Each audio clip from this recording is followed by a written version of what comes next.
And again, for anyone just joining us, we are looking at video from just moments ago of an Iranian missile attack on a U.S. airbase in Qatar. The Qataris have said they've intercepted that attack, but we are, of course, waiting to see and hear of any damage there. This is the largest U.S. airbase in all of the Middle East and has played a critical role in so many different conflicts, including Iraq, Afghanistan, strikes on Syria, and so forth. We are now, again, waiting to see the extent of the damage there, if any, but Qatar has said that they have managed to intercept a lot of that attack, if not all of it. And this could still play a critical role in the region. I want to go back to Colonel Steve Ganyard, who's walking us through a little bit about how this attack was intercepted and the protections at play.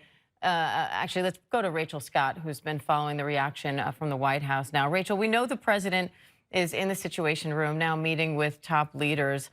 Given this attack was intercepted, if there isn't a lot or any damage for that matter to the base, how much pressure is on President Trump to respond, or could he let this go? Well, politically, this puts President Trump in a very tricky position. The president has been very clear, very direct, that any response from Iran will be met with a far greater response from the United States. But remember, President Trump, as a candidate, campaigned on getting the United States out of foreign conflict. He described himself as a peacemaker, even in his inaugural address. And so you have had this split in the Republican Party. And the president, over the last several days, I was told, was getting a series of phone calls from Republicans on Capitol Hill on different ends of the spectrum about whether the United States should get involved. Some, like Senator Lindsey Graham, urging the president for direct U.S. involvement.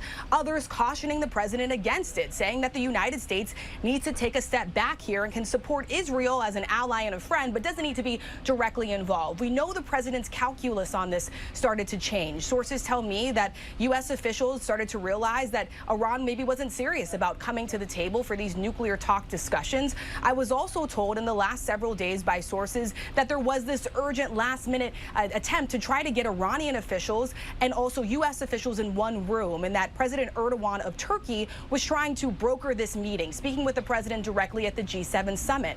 We know that the president then ended his trip to the G7 summit in Canada abruptly. He traveled right back here to the White House, and every day since then he has been meeting with his national security team and his advisors, going over any potential threats to the United States and also the next movements here. But again, the president was very clear about this. In addition to not only warning Iran not to retaliate against the United States, we also heard from the president on social media just yesterday talking about the possibility of regime change. The president saying that it's not politically correct to use that term, but he went on to say that if the Iran supreme leader cannot make Iran great again, why not consider regime change? I had a chance to speak to the White House press secretary earlier today, and I asked her, what did the president exactly mean by that? Is he calling for the United States to get involved to accomplish that? Is he calling for Israel to get involved to accomplish that? Or is he talking about the Iranians? And she was very clear with me that the president was speaking about the Iranian people, saying that it's up to them to decide if they want to rise up to tackle that regime if they don't come to the table for diplomacy, Diane.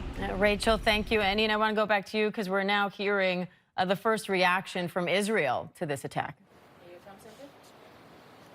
Yeah, that's right. This was a spokesman for the chief spokesman for the Israeli Defense Forces, Effi Defrin, General Effi Defrin. He was asked about Iran's attacks on U.S. bases, saying that we're following developments that are being reported.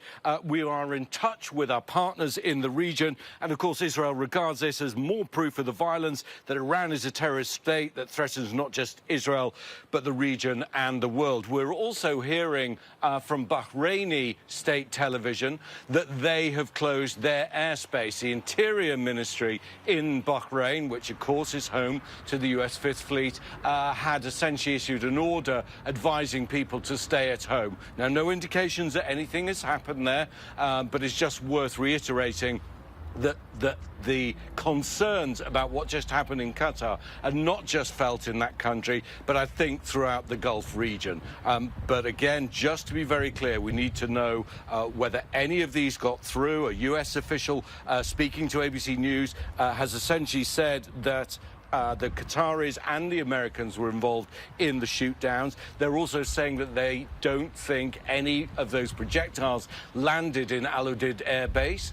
Interestingly, Press TV, which is the pro-Iranian or Iranian government television, is claiming that they did land there, but no evidence of that. And what more are you hearing about the way these missiles were intercepted? Well, again, this has come from U.S. officials. We know that the Qataris have basically U.S. Air defense systems, and of course the U.S. base at Al Udeid has some as well. And are other assets in the region as protected as this airbase is, or are they more vulnerable? Well, this is an extraordinarily protected air base because this is the nerve center, as we've been talking about, for U.S. Central Command. So we know that the attacks on the Iranian nuclear facilities, the flights would have been coordinated out of this base. So it's a very, very critical base. And of course, you know, they don't speak to the security of other bases, but you can guess that this one is probably better protected than others. And that does raise concerns for other spots throughout the region. And we are just hearing, Diane, that there have not been any impacts with this attack in Qatar. We are hearing that they are not tracking casualties at this time. So certainly, I think many people are breathing a sigh of relief because the hope is that this will be contained and will not escalate further. But again, as everybody likes to say, the enemy does have a vote in that. And we don't, we have to wait and see how the Iranians calculate all of this, Diane.